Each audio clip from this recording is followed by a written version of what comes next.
Magandang araw sa atin mga kalingap. Mga kalingap, may update po tayo kay Joy Diwata. Pero bago po yan mga kalingap, kung bago pa lamang kayo sa channel ko, baka naman po pwedeng pa-like and subscribe my channel para lagi po kayong updated sa aking videos. At huwag din po natin kalimutan mga kalingap na pakisuportahan ang ama ng kalingap na si Val Santos Matubang at Kalingap Rob Matubang, pati na rin ang viewers at reactioners. Maraming salamat po. Mga kalingap, matagal-tagal po tayong walang update kay Joy Diwata dahil siya po ay may pasok. Ngayon muling pinasyalan nila Kuya Rab si Joy dahil may sorpresa si David sa kanya at wala siyang kaalam-alam dito. Nagulat na lang ito at bigla na lang kinantahan ito no David at may dala-dalang pylon na balon, may kasamang bulaklak at malaking teddy bear na pinangalan ni David na Dove Dove ito. Wow!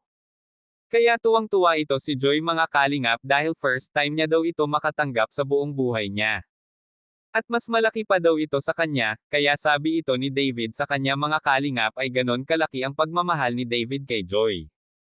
Kaya napatawa na lang ito si Joy kay David, kaya nagpapasalamat si Joy kay David dahil daw sa effort na kanyang ginawa kay Joy.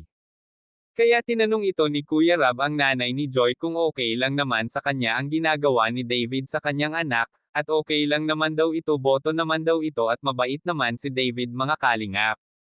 Malalaki naman na daw ang mga ito, nasa pag-uusap naman daw nila ito at susuportahan lang ito ng nanay ni Joy kung ano ang magiging desisyon nila, basta importante ay magtapos muna ng pag-aaral si Joy para sa ganun matupad niya ang kanyang mga pangarap. Nagpapasalamat din ito si Joy at kanyang nanay dahil sa grocery na dala para may panghanda sila ngayong Pasko, at binigyan din ito nila Kuya Rab ng financial para pangdagdag sa panghanda nila, para maging masaya ang kanilang Pasko. Kaya mga kalingap, hanggang dito na lang muna update natin sa Team Joy Vid, abangan po ulit natin sa susunod. Maraming salamat po.